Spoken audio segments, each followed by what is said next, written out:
नमस्कार दोस्तों, मेंढक और सांप की कहानी। दोस्तों, इस जीवन में किसी की भी चिकनी चुपड़ी बातों पर मत आना, क्योंकि चिकनी चुपड़ी और फ्री की बातें आपके जीवन को गलत राह दिखा सकती हैं, आपका जीवन में नुकसान कर सकती हैं, आपको पटरी से उतार सकती हैं। लालच में आकर आदमी फंस जाता है और अपना बुरा कर बैठता है। दोस्तों, आज की जो मैं कहानी आपको सुनाने जा रहा हूँ, मेंढक और सांप की कहानी है। एक सांप एक नए इलाके में गया।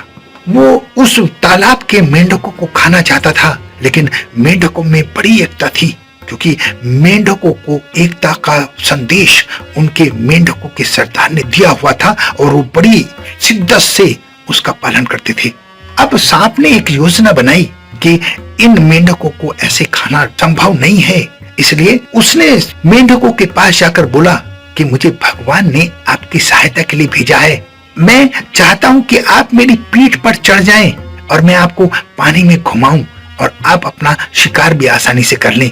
अब मेंढक पहले तो डरे, लेकिन बाद में उस पर विश्वास कर गए और सवारी के लालच में, ऐश करने के लालच में और आसानी से शिकार मिल जाए, इसके चक्कर में उस सांप की पीठ पर सवार हो गए।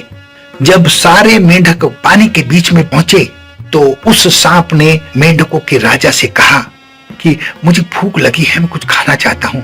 तब राजा ने उससे कहा कि तुम्हारी पीठ पर सबसे पीछे जो मेंढक है, आप उसे खा सकते हो। और उस सांप ने उस पीछे वाले मेंढक को खा लिया। उस सांप का यही क्रम चलता रहा और एक एक करके उसने सारे मेंढकों को चप कर दिया।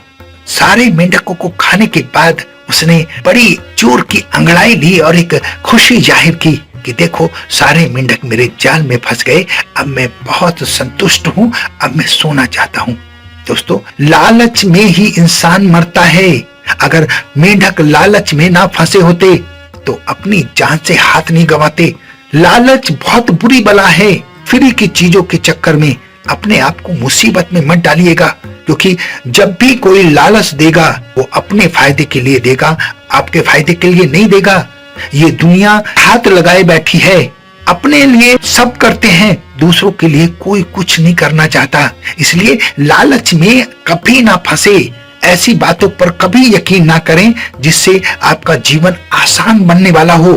कठिन चीजों से, अपने काम से और अपनी मेहनत से जो काम आप करेंगे, जो पैसा आप कमाएंगे, जो इज्जत आप कमाएंगे, वो हमेशा के लिए रहेगी। अगर लालच में फंस गए या जल्दी अमीर होने के चक्कर में लग गए तो आप अपना बना बनाया सम्मान खो सकते हैं, आपकी जान के लाले पड़ सकते हैं, आपके समाज में आपकी इज्जत जा सकती है, आपके परिवार की इज्जत जा सकती है। इसलिए बुद्धि होते हुए हम ऐसे काम क्यों करें? इस कहानी को देखकर ये प्रण जरूर लीजिएगा कि आज के बाद हम कभी लालच नहीं करेंगे, हम फ्री के चक्कर में कभी नहीं लगेंगे। अगर आपने ऐसा कर लिया तो जीवन आपका धन्य होने वाला है। आप बहुत सारी मुसीबतों से बाहर निकल सकते हैं। अपना बहुत ध्यान रखें, हंसते रहें, मुस्कुराते रहें, खुश रहें। धन्यवाद।